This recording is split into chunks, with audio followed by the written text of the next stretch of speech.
Hi, my name's Nish Srikandarajah. I'm a senior neurosurgical trainee at the MULTICENTRE in Liverpool, and I've also done research in Cauda Equina syndrome during my PhD. So today I'd like to talk about the research that I've done with Cauda Equina syndrome patients and healthcare professionals and present the findings of them to you. So if we go on to the outline of what I want to go through, I want to talk about what Cauda Equina syndrome is. I know it will be mentioned in the other lectures, but I'll give you a brief overview and why I think it's an important topic, and chosen to spend at least 3 years in it previously.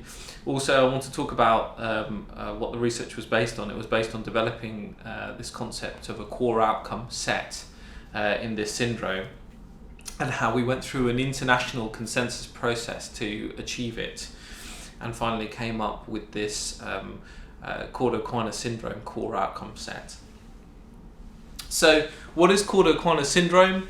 It's a serious neurological condition which affects generally young working age adults, and in most cases it's due to a disc herniation compressing the lower end of your spinal cord, which is called the Cauda Equina, which in Latin means horse's tail.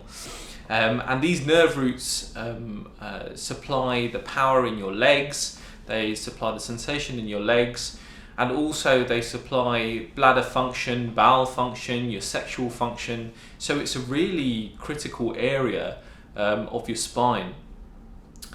And essentially, if it's not managed acutely and it's not dealt with as soon as you can have long-term effects from it and disability. So it could mean that you end up having bladder problems, bowel issues, sexual problems, back pain, leg pain, sciatica for a good part of your life because of it. So and because it affects young working age adults, you can imagine it's an extreme burden to carry for the rest of your life. So if you go on and see the next slide, it shows that there's a lot of news reports about litigation, and sometimes I think patients with Cauda Equina syndrome get unfair press because there is this quote that, okay, they're after the money, but actually what I found through my research and through my personal practice, because I'm a neurosurgeon who deals with these spine disorders as well, is that because you're so young, you've got a family, and it affects you so much, of course it's a massive hit on for the rest of your life. So I think the litigation is more a reflection of how much it affects these patients than rather than, you know, they're after money. So I think that's unfair press. Now, personally, I've dealt with Cauda Equina syndrome throughout the whole, acute phase of it. So I see the patients come in through the door, and we assess them, and we get a scan on them. And I've done operations on Cauda Equina syndrome patients even in the middle of the night, and that's because there's generally that quoted that there's that 48-hour window when you first start getting the bowel bladder issues, that if you act, then you have a better outcome. And our initial work back in 2015, we looked at whether the bladder function can improve if you do an operation early, within 24 hours or 48 hours, as opposed to afterwards. And what we found is patients who had an operation within 24 hours ended up having a 5 times chance of improving their bladder function, as opposed to patients who are operated afterwards. And obviously there's two different categories for Cauda Equina syndrome. There's Cauda Equina incomplete, and then there's Cauda Equina with urinary retention, so you can call that Cauda Equina complete. So if you think about Cauda Equina complete, that's when you've completely lost your urine function.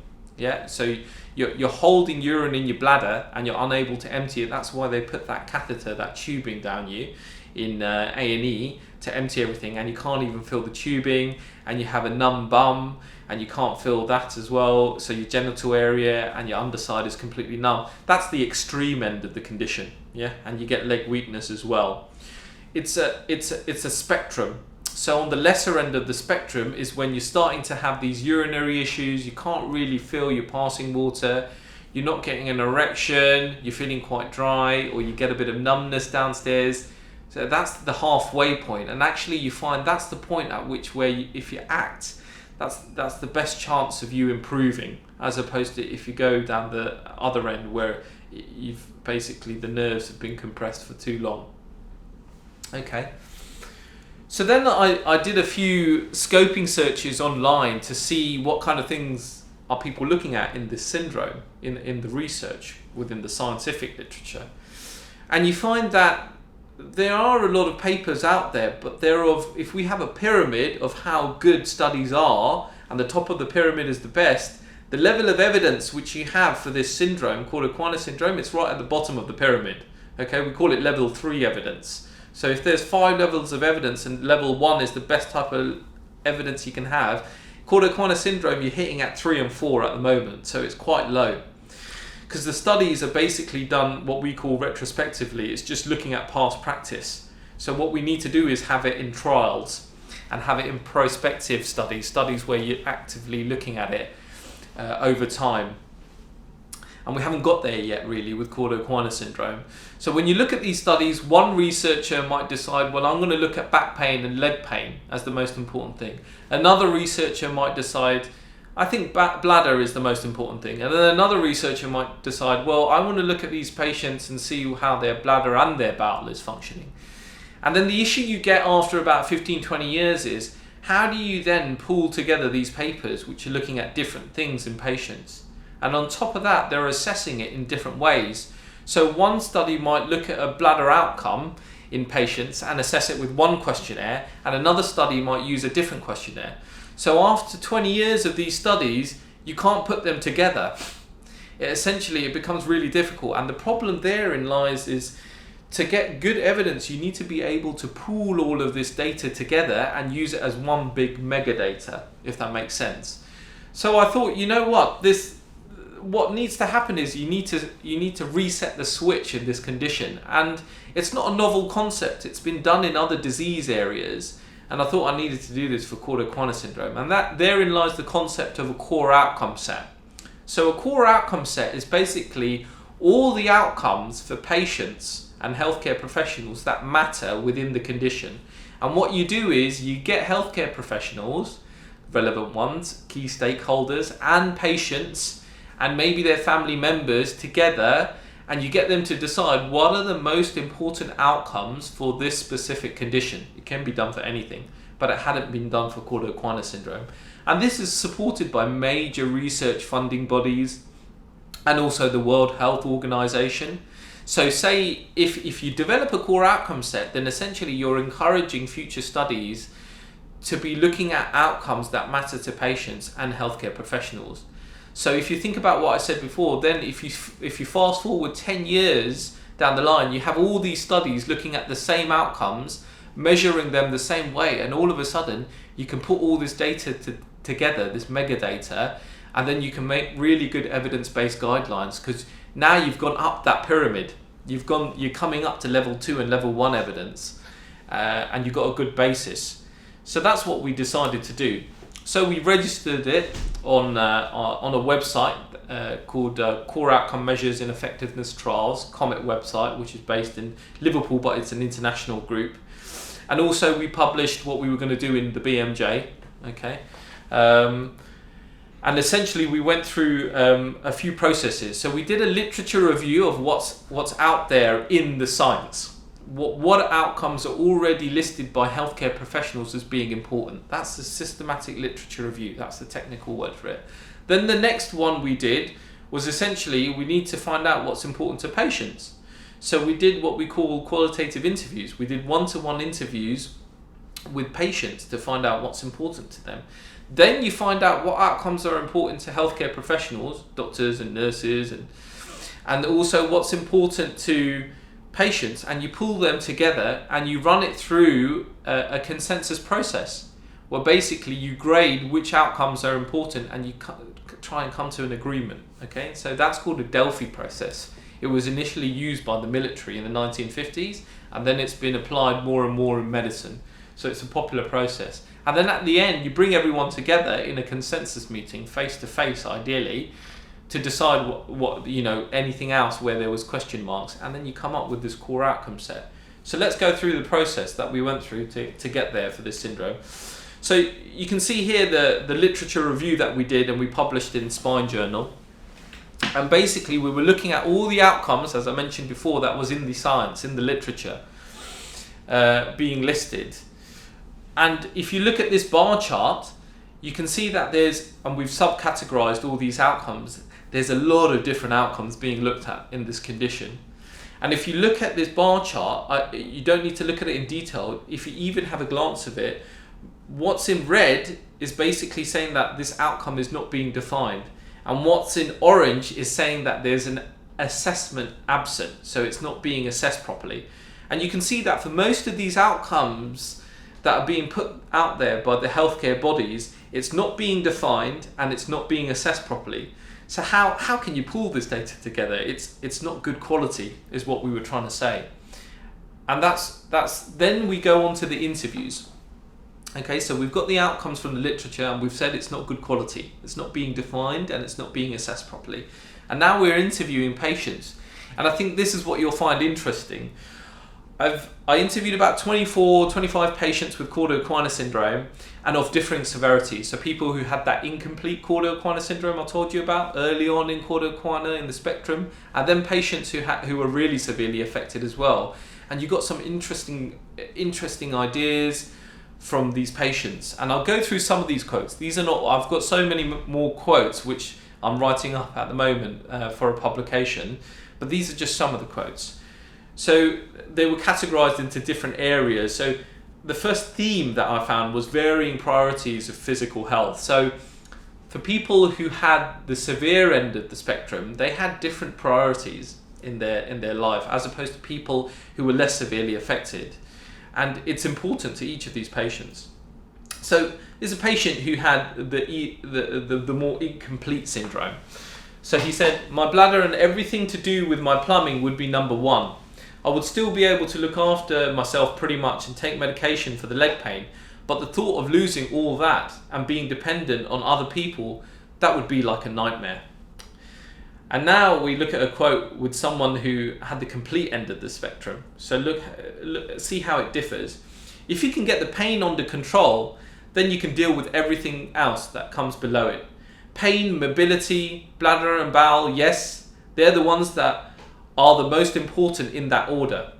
I would much rather have a colostomy bag and retain the ability to move around, walk, interact socially and work. So you see how this person says he'll have the bladder and bowel issues just as long as he could get up and walk around pain-free. Whereas the other person said they couldn't even fathom having a bladder issue or bowel issue. So for different people, different things mean a lot. Another patient who had the complete syndrome said, no sex, how can I put it? Self-confidence, can't feel anything, so you can't feel the passion, romance, or whatever else. There's just nothing there. Okay? So the next themes that I found was that the healthcare service that we're dealing with is really fragmented when it comes to this condition. And also there's a process of adjustment with these patients.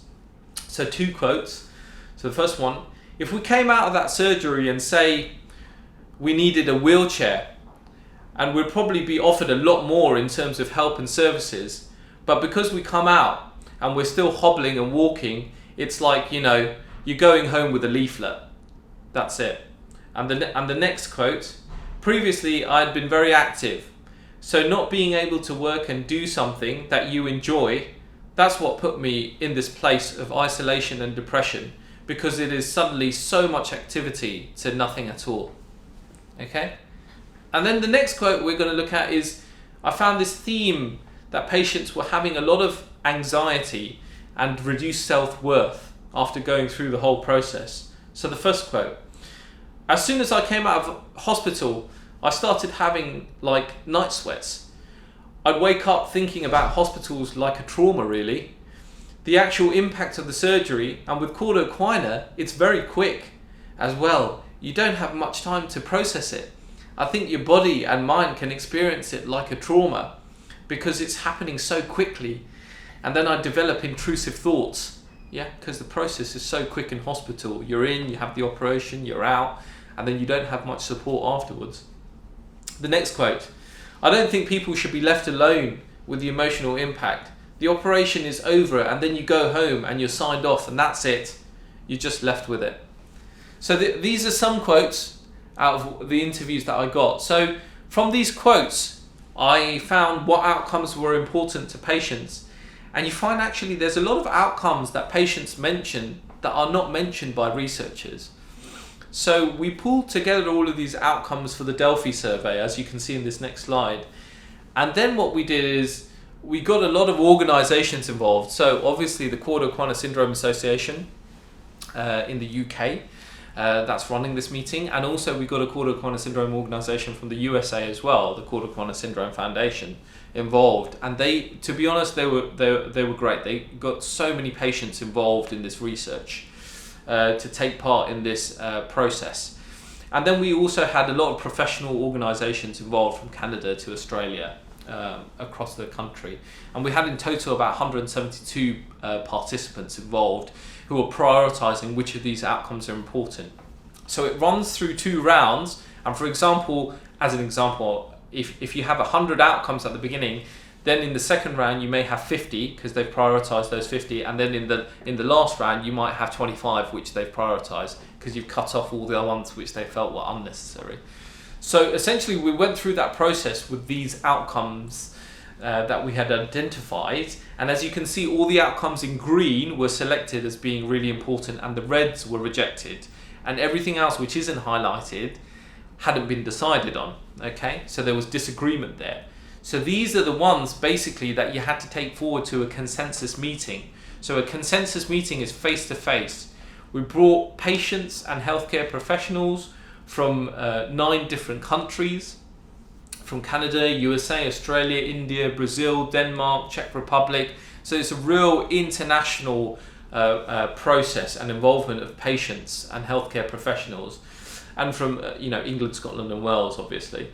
So 34 people all met up with varying patients of varying levels of the condition, incomplete to complete, and then we have healthcare professionals who are surgeons and also rehab physicians all getting involved, and they decided that from the list that hadn't been decided from the DELPHI process, that 3 more were decided as critical to be included.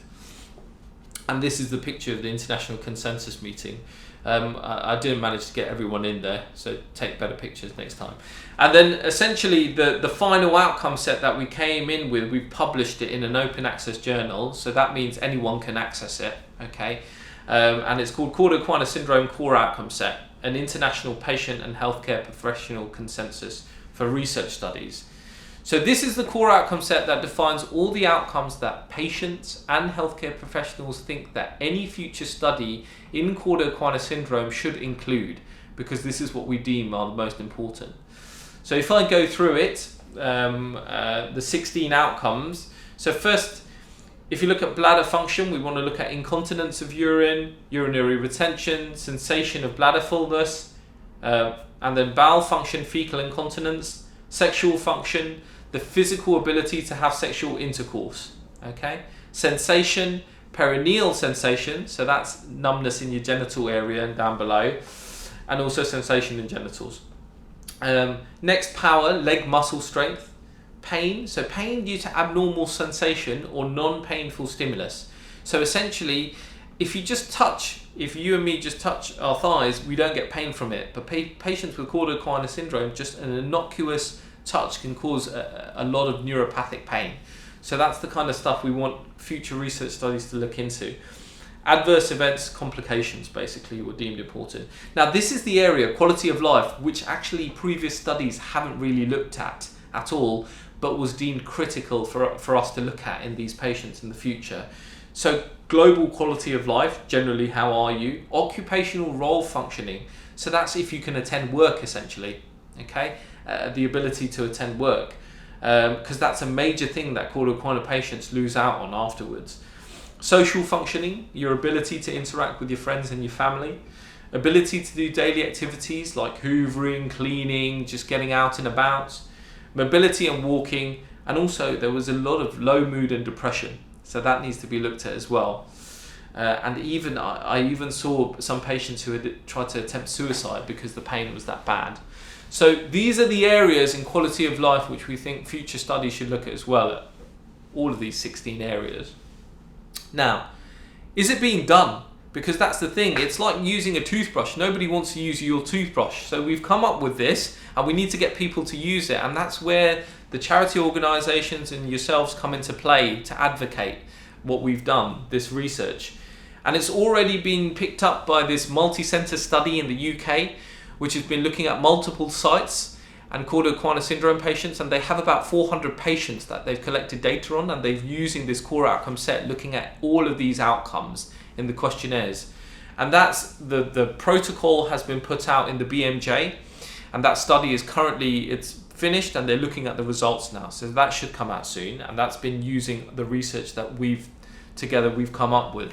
And now there's another study in this Bone and Joint Journal, which has looked at the long-term core outcomes in Cauda Equina syndrome, looking at using this core outcome set that we've come up with together. So it's already being used now. And that's a great thing for the future, because all of these studies then in the future can be put together to make these solid evidence-based guidelines. And we can find out how much timing makes an effect using high-level evidence. So we've gone through a transparent international process for the conclusion. We've agreed between patients and healthcare professionals what are the most important outcomes in Cauda Equina syndrome. And in the future, as I said, this will improve the consistency of reporting in this condition, and we'll get better evidence-based guidelines. And the next step, which we're looking at, is defining what are the best instruments to use, what are the best assessment tools for each of these outcomes. And then once we know what the best outcomes are, the best way to assess it, then you can start designing the really good studies that we were talking about earlier, the trials.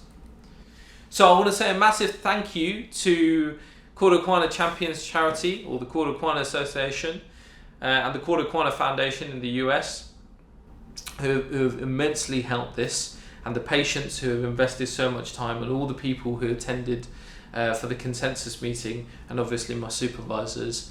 And I think this is the beginning, and definitely I'm intending, along with the group and with the charities, to continue this research. And initially it is slow, but we are picking up momentum. So thank you so much.